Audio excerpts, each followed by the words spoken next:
Salut à tous, alors c'est Frédéric Delavie. Alors aujourd'hui je voulais faire une petite vidéo sur la naissance de l'homme, l'apparition de l'homme, hein.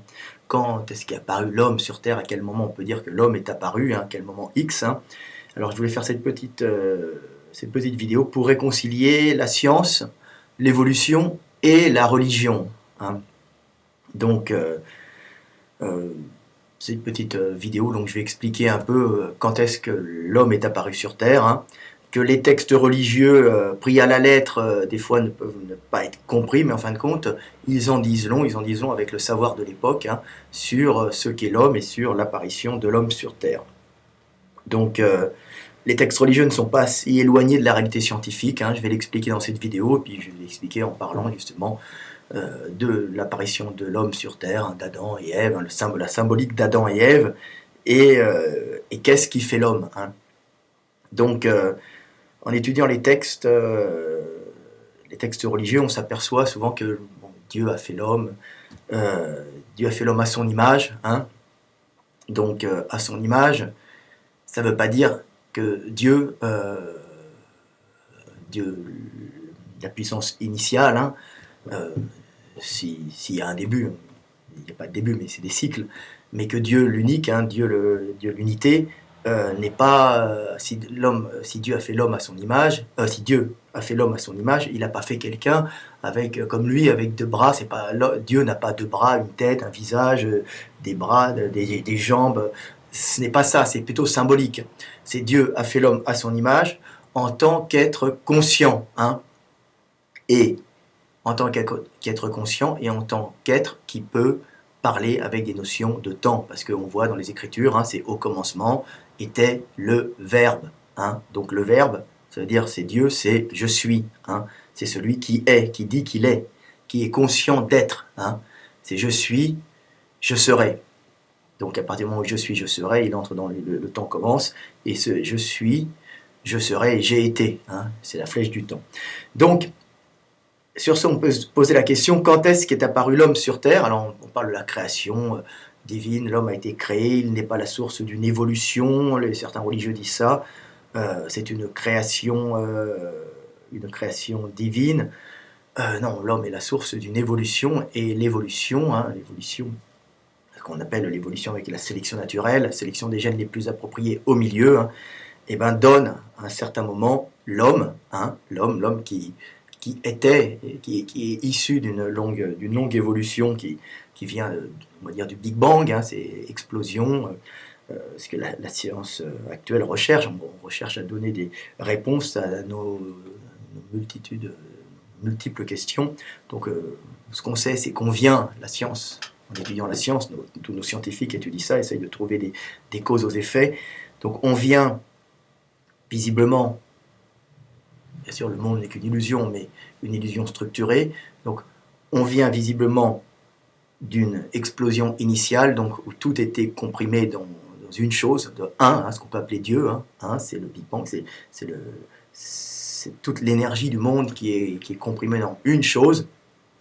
Il y a explosion de cette chose, hein, et cette chose donne les choses, hein. À partir du moment où il y a les choses, hein, donc les atomes, les particules élémentaires, les atomes, après les atomes, les molécules, ensuite les amas gazeux, les galaxies, les systèmes planétaires, et les molécules organiques, qui donnent les premières êtres unicellulaires, après les pluricellulaires, après des invertébrés primitifs, hein, avec après des invertébrés primitifs avec un système nerveux, ce qu'on appelle les chordés, hein, qui après les premiers poissons, des poissons qui vont un peu sur Terre, après les amphibiens, des reptiles qui donnent des mammifères qui donnent des mammifères arboricoles. Ces mammifères arboricoles reviennent vivre plus ou moins sur Terre, deviennent bipèdes, hein, pour des raisons que j'ai expliquées dans d'autres vidéos. En devenant bipèdes, ils deviennent des hommes, mais à quel moment deviennent-ils des hommes? Donc à ce moment-là, en devenant bipèdes, ils deviennent progressivement des êtres humains, hein, et c'est comme ça qu'il y a la naissance de l'homme, et l'homme apparaît. Donc c'est un long processus évolutif, hein, qui donne l'homme, un long processus visiblement voulu, hein, je ne crois pas du tout au hasard, hein, je ne crois pas du tout au hasard pour des raisons personnelles, que j'expliquerai plus tard. Donc, cette longue évolution qui à l'échelle cosmique, en vérité, est une courte évolution, hein, donne l'homme un être conscient à l'image de Dieu, quelqu'un qui est capable, comme Dieu, donc, hein, il n'a pas la forme de Dieu, hein, mais il a la conscience, comme Dieu, la conscience d'être, il est capable de dire « je suis, j'étais et je serai ». Au commencement était le Verbe, et à partir du moment où l'homme, ou à partir du moment où un singe, on va dire un singe bipède, se met à parler avec des notions de temps, hein, je suis, j'étais et je serai, là commence le moment X de l'homme, et c'est Adam et Ève. L'homme commence à partir du moment où il est fait à l'image de Dieu, il est fait à l'image de Dieu, il est l'être conscient, le miroir, hein, de Dieu, il peut s'interroger sur l'univers, s'interroger sur lui-même grâce au verbe, hein. Il avait le langage avant, mais il n'avait pas le verbe. Le verbe, c'est véhiculer dans un langage des notions d'espace et de temps, ce qui vous extirpe du présent. Vous n'êtes plus collé au présent comme les animaux, hein. Vous voyez, les animaux ont des sensations, les animaux sont des êtres avec des émotions, avec la souffrance, avec le bonheur, avec la joie, avec l'amour, surtout les mammifères supérieurs. Bon, après, dès qu'on descend un peu, il n'y a pas de supérieur inférieur, mais dès qu'on va dans des êtres plus simples au niveau moins de complexité cérébrale, donc cérébrale et nerveuse, on se retrouve avec des êtres qui ont peut-être moins de conscience des choses, mais les animaux sont tout en sensation quand même. Ils ont quand même une conscience du futur, une conscience du passé. Ils sont dans le présent, mais les animaux, donc le règne animal, ne peut pas exprimer le temps dans son langage. C'est la grande différence, à part les abeilles, mais pour d'autres raisons. On est plus dans le domaine du réflexe, hein, du réflexe qui a donné et pas la conscience d'être, hein. L'homme, c'est la conscience d'être grâce à des notions de temps. Je suis, j'étais et je serai, à l'image de Dieu. Dieu, c'est celui qui est. Je suis, qui dit je suis. Je suis Dieu, je suis. Hein, c'est la possibilité de s'extérioriser de soi-même. Donc voilà. Donc comment est née cette conscience, hein, comme je dis, à quel moment apparaît l'homme sur Terre, hein, alors on va dire Australopithèque. Alors, est-ce que c'est Australopithèque? Est-ce que c'est un peu après? On peut être sûr en tout cas que l'homme, tel qu'il est actuellement, avec son langage complexe, alors même s'il avait un langage moins complexe, à partir du moment où il y a le temps dans le langage, naît l'homme. C'est le moment X où apparaît l'homme. Donc, on peut dire qu'il y a création divine de l'homme à ce moment-là, hein. Alors, comment est apparu le langage? Je vais la refaire courte, hein.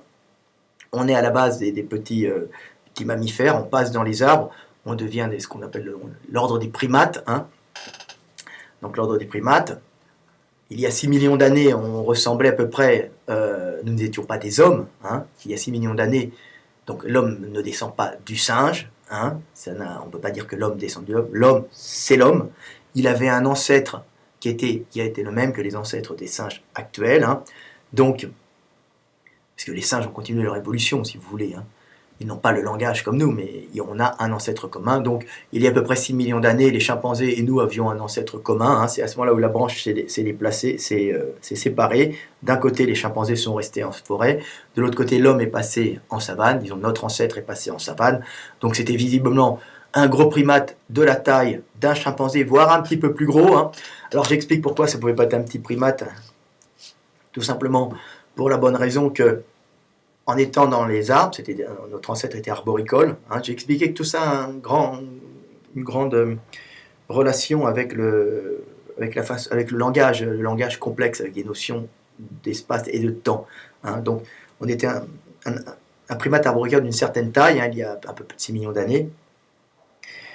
Donc, une certaine taille, on grimpait dans les arbres, en forêt, pour aller manger. Il n'y a pas beaucoup de prédateurs en forêt, hein, c'est ça, mais on meurt essentiellement quand on tombe des arbres, hein, ou bien quand on a une infection, en général, ou des combats entre les mâles entre les mâles pour les femelles. Mais en général, comme il y a beaucoup de nourriture en forêt, les combats sont moins importants. Mais par contre, il faut aller chercher la nourriture en haut, parce que comme je le dis tout le temps, hein, dans des climats humides, tropicaux, bah là, c'est une lutte des végétaux entre eux pour prendre le maximum de lumière. Donc, les végétaux montent, hein, mettent leurs fruits en haut. C'est une lutte contre donc, il y a moins de lumière au sol, donc c'est réparti entre moins de bouffe au sol, donc moins de gros prédateurs, moins de gros animaux au sol, et des prédateurs de taille moyenne qui vont chercher des animaux de taille moyenne qui vont chercher les aliments dans les arbres, ou des petits qui vont chercher des animaux petits, plus petits qui vont chercher les animaux dans la canopée. La canopée, c'est les feuillages qui sont montés, c'est la lutte entre les végétaux pour aller chercher l'énergie, c'est tout le temps la lutte pour la calorie. Hein. Vous voyez cette lutte qui est partout. Le monde se mange lui-même, Dieu se nourrit de lui-même,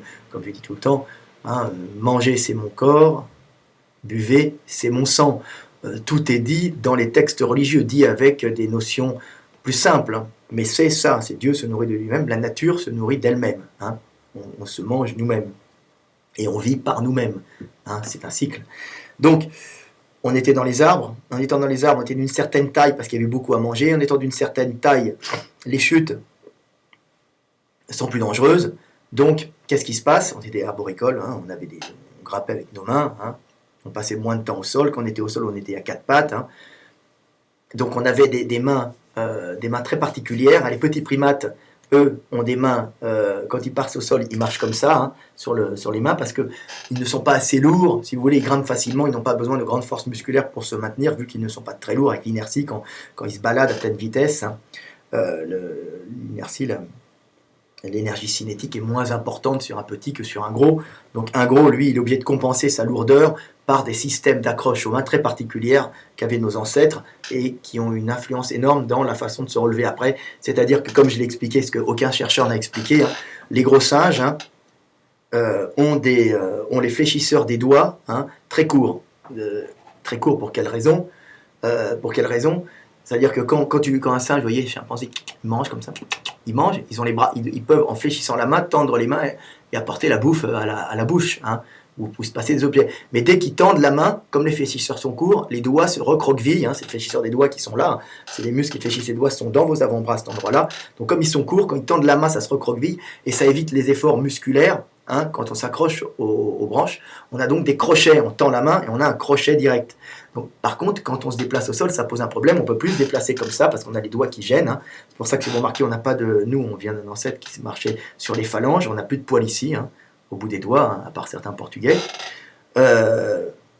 Donc on marchait, comme on ne peut plus marcher comme ça parce qu'on s'écraserait les doigts, ben, on marche sur les phalanges comme ça, tac, vous voyez, comme ça, vous voyez les singes dans les zoos, hein, les grands singes, les grands primates d'un certain poids marchent sur les phalanges parce qu'ils sont tout simplement lourds et que du coup ils marchent comme ça. En marchant sur les phalanges, parce que les petits singes marchent comme ça, eux, comme ils ont les doigts recroquevillés en bras tendus, ben, en marchant sur les phalanges, comme s'ils faisaient comme ça, ils ne pourraient pas parce que les réfléchisseurs sont trop courts. Hein.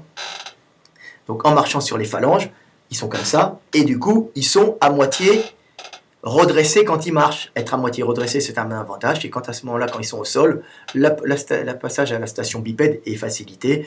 Donc ils font occasionnellement, très facilement, sans effort, parce que les animaux sont paresseux. Hein. La nature est économe en général, hein, sauf l'homme actuellement qui dépense un peu trop. Il y a qu'à voir les Américains et les Européens, comme ils consomment beaucoup d'énergie. Mais en général, ce qui va nous poser des problèmes, si on ne régule pas, mais on va réguler, bien sûr, ça va arriver. Même si on va se prendre des crises dans la gueule avant, on va y être obligé.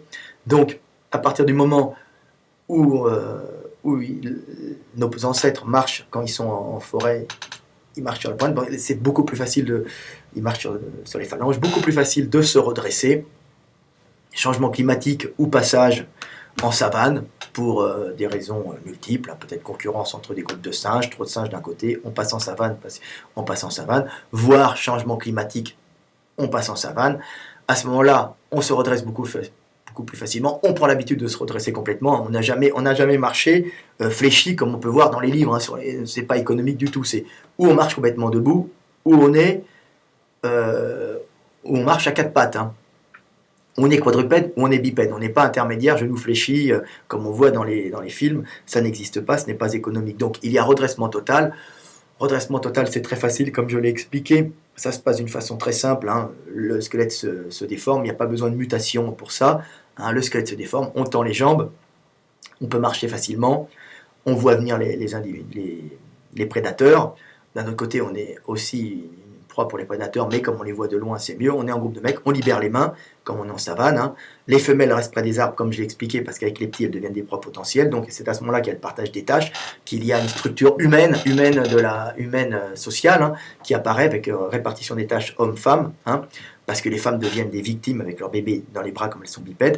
Les hommes, eux, les mâles, peuvent aller de bosquet d'arbres en bosquet d'arbres, ou tourner dans des zones assez découvertes, en voyant de loin au-dessus des herbes, et en regardant, en faisant des focus au loin pour vérifier où il y a de la bouffe, où il y a des vautours, qu'il pourrait y avoir des charognes fraîches, parce que la vieille charogne, on ne peut pas la bouffer, on s'infecterait. Hein. On a encore des estomacs et des systèmes digestifs de frugivores, mais un peu omnivores, comme nos ancêtres étaient là, et c'est en savane qu'on devient plus omnivore. Donc, on va de bosquet d'arbres en bosquet d'arbres chercher la nourriture pour nous et la ramener aux femmes, comme j'ai expliqué. C'est là où il y a échange sexe contre nourriture, hein, alors que les primates classiques n'échangent jamais. Les mâles ne nourrissent pas les femelles, hein. Ça n'existe pas. Nous, c'est arrivé à ce moment-là. Il y a une espèce de lutte des femmes qui, entre elles, celles qui arrivaient à échanger plus de sexe, hein, et cachaient leur ostrus, donc leur période d'ovulation. Donc le groupe cachait la période d'ovulation, comme ça les mâles continuaient à les nourrir en permanence, ce qui permettait justement de les faire survivre avec leurs bébés, parce qu'elles devenaient, comme étaient bipèdes, des proies potentielles. Donc les hommes allaient chercher la bouffe en savane, et en cherchant la bouffe, ils étaient sur deux pattes, et là, ils avaient quoi? Ils avaient deux outils fabuleux qui étaient libres, hein. C'est-à-dire que les bras, les mains, les membres antérieurs, qu'on peut les appeler pour les quadrupèdes, donc pour nous c'est devenu des bras, hein, étaient libérés de la locomotion. En étant libérés de la locomotion, nos membres intérieurs sont devenus des objets d'indication spatiale. Hein. On indiquait là le pointage chez les singes. À Strasbourg, il y a des chercheurs français qui ont fait toute une étude sur le pointage. On s'aperçoit que les primates, style les chimpanzés, commencent à pointer les objets, c'est-à-dire qu'ils indiquent là. Hein. Donc ils indiquent les objets. Et quand on est debout, c'est encore mieux parce qu'on peut indiquer les objets. Hein, on peut pointer en groupe, donc organiser nos actions, hein, on va là, mais on peut aussi indiquer la flèche du temps. Ça, c'est la chose fondamentale qui commence à nous rapprocher de Dieu avec des notions de temps. Je suis, j'étais, je serai. Hein, n'oubliez pas, c'est de la théologie en même temps. Hein. L'évolution, la science, c'est l'approche de Dieu. Hein.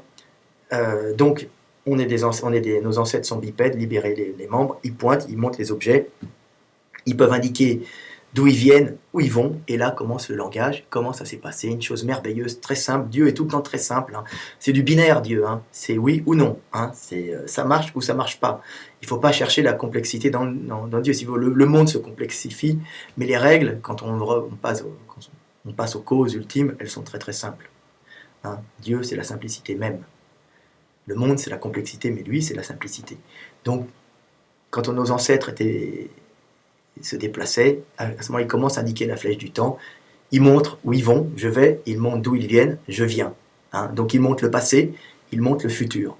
Ensuite, ils n'ont plus qu'à mettre des sons sur des gestes. Hein. Oh, oh, oh, oh, oh. Je viens. Ah, ah, ah, ah, ah. Je vais. On enlève les gestes et on se retrouve avec je viens, je vais, et on peut parler avec des notions de temps dans le langage qui est très simple. C'est-à-dire qu'on peut par exemple dire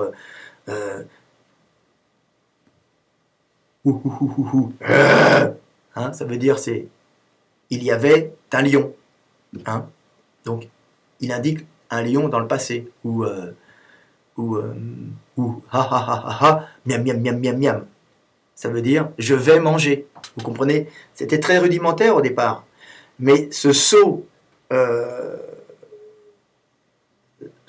le langage, c'est des millions c'est pas des millions d'années, mais c'est ce qui fait l'homme. Vous voyez, c'est le fait de pouvoir parler, s'extirper du présent et pour pouvoir parler du futur et parler du passé. C'est là que naît l'être historique, hein, qui pouvait se remémorer son passé, hein, par le son, hein, c'est c'est-à-dire j'ai baisé, hein, je sais pas, moi, j'ai baisé, je me souviens que j'ai baisé. Vous voyez, il pouvait se remémorer son passé grâce à ce langage avec des notions de temps. Hein. Les images ne venaient pas comme ça. Ils pouvaient stocker ça par son, c'est-à-dire c'était le langage articulé. En plus, c'était une grande invention, une grande euh, évolution, hein, parce que ça permet de stocker euh, des ressentis, des sensations, de monde qu'on ressent par les cinq sens. Bah, ça permet de stocker tout ça en son au lieu de l'avoir en émotion, hein, donc toutes les cinq sens. Donc ça fait de la donnée compressée dans le cerveau et ça permet justement à ce moment-là alors d'avoir une énorme mémoire, une mémoire utile à ce moment-là parce qu'elle est rapide, comme c'est une mémoire compressée, une mémoire vive, hein, comme les ordinateurs. Hein. C'est pas pour sortir un souvenir, on n'a plus à se souvenir, par exemple, on pense rose, on n'a pas à se souvenir de l'odeur, de la couleur, de la taille, de l'endroit où on l'a vu, du vent qui soufflait à ce moment-là. On ne pense que rose, hein, on commence le son, et tout le reste est mis de côté. Hein, et on a stocké tout ça en son. Et ça, c'est le langage humain. Alors ça vient après, c'était déjà un peu avant, mais la façon de parler avec des notions de temps et d'espace, c'est ça qui nous rapproche de Dieu, c'est ça qui nous fait... C'est pour ça qu'on est à l'image de Dieu. Hein, c'est au commencement était le Verbe. Et ça vient de la libération des mains. Hein. On a pu s'extirper du présent grâce à ça. C'est-à-dire qu'on peut avoir la conscience d'être. À ce moment-là, on peut dire « je suis ». Donc on se met au-dessus de nous-mêmes en disant « je suis hein ». C'est-à-dire qu'on se voit à l'extérieur, on dit « je serai ». Donc on se projette mentalement dans le futur.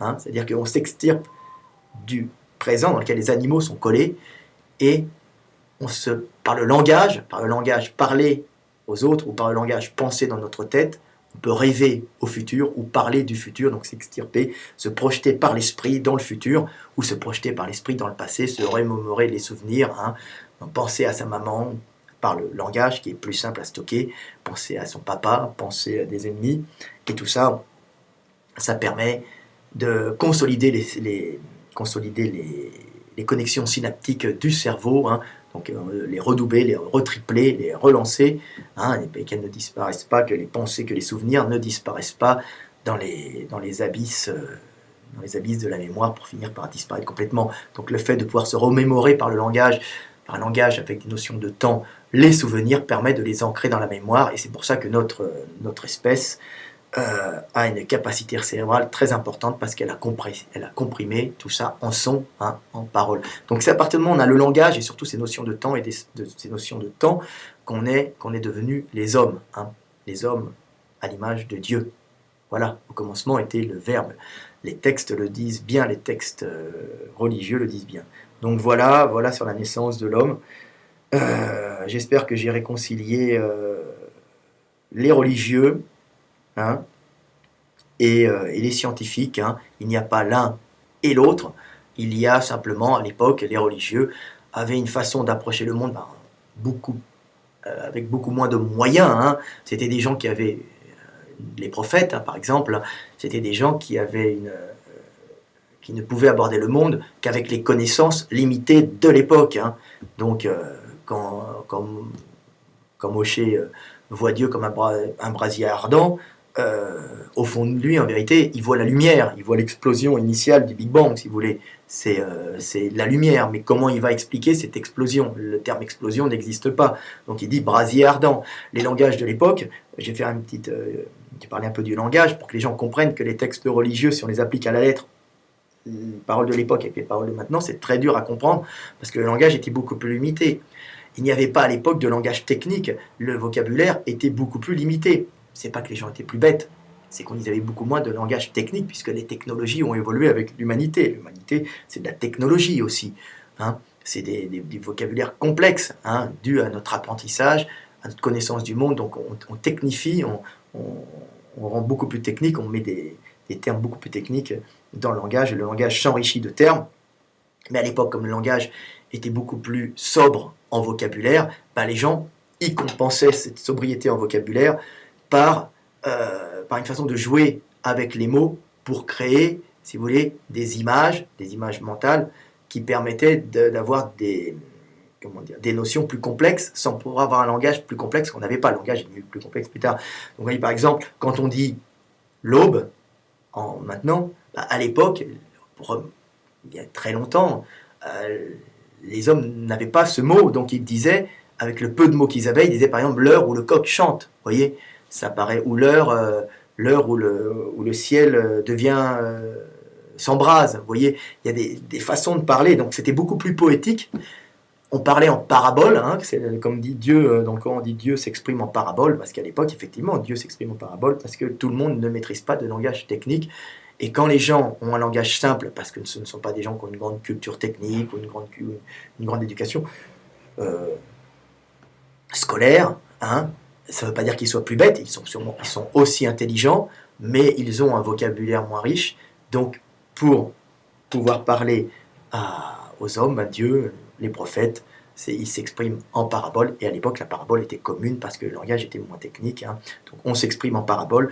La parabole est quelque chose de très dur à manier, c'est une langue poétique, c'est une langue qui demande de jouer avec les mots, hein, d'une façon, une grande virtuosité avec les mots, comme Jésus le faisait, hein. Mais comme ce sont des mots simples, tout le monde les comprend, hein. Le langage technique, c'est le langage de prof de fac, hein. Il s'adresse à des élèves qui sont censés avoir acquis par leur enseignement, par leur long enseignement déjà, une base de vocabulaire importante, alors que Dieu s'exprime pour tout le monde. Les gens cultivés, les gens moins cultivés. Mais en tout cas, tout le monde comprendra, les idiots et les intelligents. Voilà un peu sur le langage, voilà pourquoi nos religions au début exprimaient les choses d'une façon beaucoup plus simple que maintenant. Et maintenant, quand on les prend à la lettre, beaucoup de gens ne comprennent pas. Mais en fin de compte, si on étudie bien les textes, eh ben, on peut y trouver des bases scientifiques. Alors, on peut y trouver aussi des conneries, mais en général, dans les textes religieux, des grands monothéismes, il n'y a pas trop de conneries inscrites dedans, hein. Alors il y a des répertoires d'actions, mais il y a aussi des choses bien plus profondes que certains prophètes, hein, que certaines personnes ont vues. C'est pour ça qu'elles sont restées, parce qu'elles nous touchent tous, parce que nous savons tous qui est au fond de nous. Voilà, c'était pour réconcilier, cette petite vidéo pour réconcilier Dieu et la science.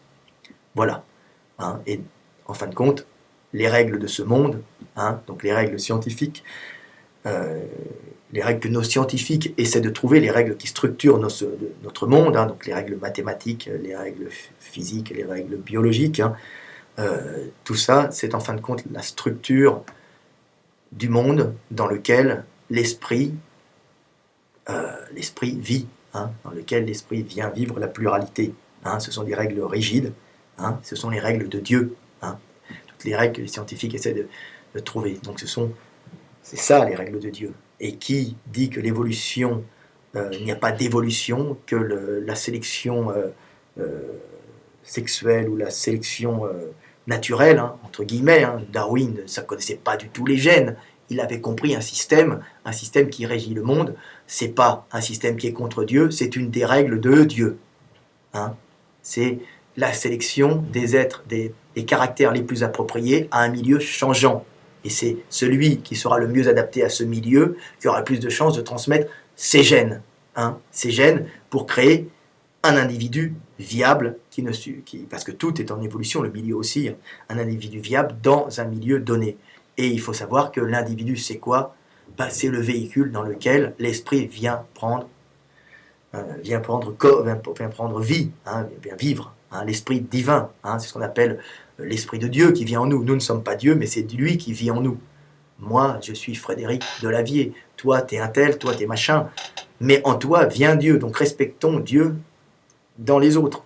Il ne faut pas adorer l'autre, c'est de l'idolâtrie, hein, comme Mohamed avait fait, ne voulait pas qu'on le représente, pour une raison bien simple, il ne fallait pas faire un culte de Mohamed, il fallait faire le prophète, il fallait faire un culte de la parole divine, de Dieu en nous. C'est pas nous que nous devons adorer. Quand on aime sa femme, ou quand on aime son enfant, c'est pas sa femme qu'on doit adorer, ni son enfant. C'est Dieu qui vit dans sa femme, et c'est Dieu qui vit dans son enfant, hein. Chaque petit être qui vient au monde, chaque petit bout qui vient sur terre, c'est en fin de compte un véhicule organique dans lequel l'Esprit divin vient s'intégrer, hein. Donc voilà, hein, c'est Dieu qui vit en nous.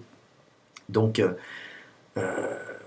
pour aller plus loin, je reprends un peu la vidéo, parce que j'ai fait un peu de théologie de science. Qui sommes-nous réellement? Ben, nous sommes la mémoire génétique de notre lignée, hein, c'est-à-dire nous sommes les émotions, tout ce qui a tout ce qui a influencé, toutes les sélections naturelles qui ont fait nos ancêtres, tout ce qu'ils ont vécu est en nous, si vous voulez. Toutes les émotions, les peurs, les angoisses sont en nous, dans ce patrimoine génétique, hein, qui nous fait réagir d'une certaine façon par rapport à un certain milieu. Hein, ça, c'est nous. Et ce patrimoine génétique crée un individu neutre, hein, qui sort, dans lequel l'esprit vient prendre corps.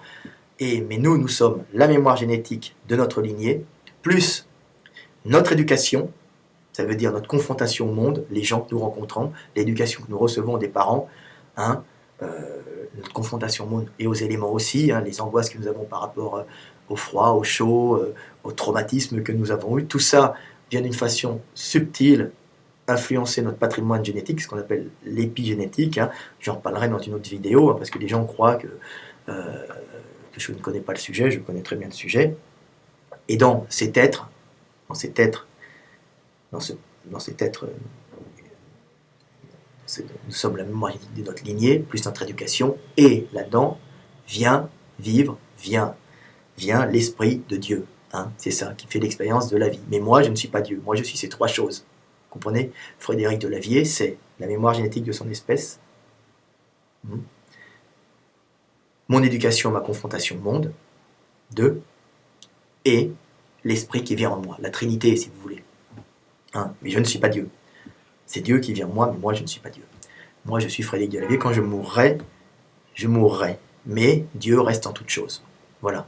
Ça, c'était pour parler un peu de théologie, pour réconcilier la naissance, parler de la naissance de l'homme, parler du monde. J'espère que cette vidéo vous aura appris pas mal de choses, vous aura fait voir le monde d'une autre façon. Quelques croyants me traitaient de blasphémateur quand je disais que Dieu avait créé le monde pour ne plus être seul. On me dit, quelle est la cause de ce monde? La cause de ce monde, c'est que Dieu a créé le monde pour ne plus être seul. Alors on me dit non, Dieu n'a besoin de personne. Et je leur dis non, parce que s'il a créé le monde, de toute façon, Dieu ne fait rien sans raison. Dieu, c'est l'esprit. Dieu, c'est la logique même. Hein, si Dieu a créé le monde, c'est qu'à partir du moment où Dieu, l'unité, hein, niveau avant, Big Bang, c'est tout ce monde, toute cette énergie concentrée. Les mecs vous disent comme dans la tête d'une aiguille, mais c'est pas vrai. Il n'y a pas de taille, puisqu'il n'y a pas de comparaison, puisque Dieu est seul. Il peut être infini comme petit quand il est compressé. Hein, et ça n'a rien à voir. Donc à partir du moment où Dieu, toute cette compression d'énergie, hein, prend conscience de son existence, donc il est le Verbe, il dit je suis. À ce moment-là, il n'a plus d'intérêt d'exister en tant qu'unité, hein, et Dieu explose dans un Big Bang géant, hein, des ténèbres, où toute cette énergie était concentrée, naît la lumière divine, hein, c'est l'explosion, le Big Bang, et à ce moment-là commencent les choses de ce monde avec les atomes, les molécules, les particules élémentaires, après les atomes, les molécules, les systèmes galactiques, la matière, et après des êtres vivants, et après l'homme et la conscience. Moi, l'homme est à l'image de Dieu, la conscience, je suis. Vous voyez? Et voilà, c'est pourquoi Dieu a créé le monde, pour ne plus être seul, hein, parce que hurler seul dans les ténèbres n'a aucun intérêt, et Dieu a créé le monde pour faire l'expérience de la vie, hein, à travers la pluralité, hein, pour ne plus être seul. Le rapport à l'autre, c'est, si vous voulez, le désir de Dieu, c'est ne plus être seul. Hein. Et comme je dis tout le temps, si injuste et si cruel que puisse paraître ce monde, son côté merveilleux, c'est que nous ne sommes pas seuls. Nous devons tous tendre vers Dieu, mais l'essentiel, c'est le chemin. Ce n'est pas le but. Nous devons tendre vers lui, mais ce n'est pas lui le but en vérité. En vérité, l'essentiel, c'est le chemin, car sur le chemin, nous ne sommes pas seuls. Et nous vivons le rapport à l'autre. Et c'est ce que veut Dieu. Vivre le rapport à l'autre en essayant de le vivre le mieux possible dans l'amour et la joie, même si ce monde se nourrit de lui-même. Dieu se mange lui-même. Manger, c'est mon corps. Buvez, c'est mon sang. Et là, on comprend un peu qu'il faut vivre le monde en le mangeant avec modération et en essayant de vivre pleinement sa relation à l'autre dans l'amour. Hein. Ça veut dire que quand vous aimez quelqu'un, c'est Dieu qui aime quelqu'un. Et quand vous recevez l'amour de quelqu'un, ben c'est Dieu qui vous donne son amour. Et comme je dis tout le temps, Dieu étant si puissant, il ne pourrait pas se donner, il ne peut pas donner l'amour en direct aux individus, car il les ferait exploser. Donc il met le filtre de la personne et le filtre de la chose entre lui et les individus. C'est pour ça que le prophète Mohammed, on disait que c'était Gabriel qui lui avait parlé, parce que Dieu met un filtre entre lui, souvent, et, et, les, et les hommes. Dieu est partout, si vous voulez. Il est au fond de nous, on peut le voir des fois. Et quand on le voit, en général, c'est qu'on meurt. Certaines personnes l'ont vu, hein, donc ils ont vu la lumière. En général, on voit cette lumière, on voit cette lumière, mais on voit ça quand notre structure mentale explose, si vous voulez. Donc en général, c'est la fin. Hein. Donc à ce moment-là, on est confronté à lui. Et à ce moment-là, on perd notre moi pour partir dans l'univers. Mais j'en parlerai, des expériences de vie après la mort. Voilà, c'était Fred Delavier, 35 minutes.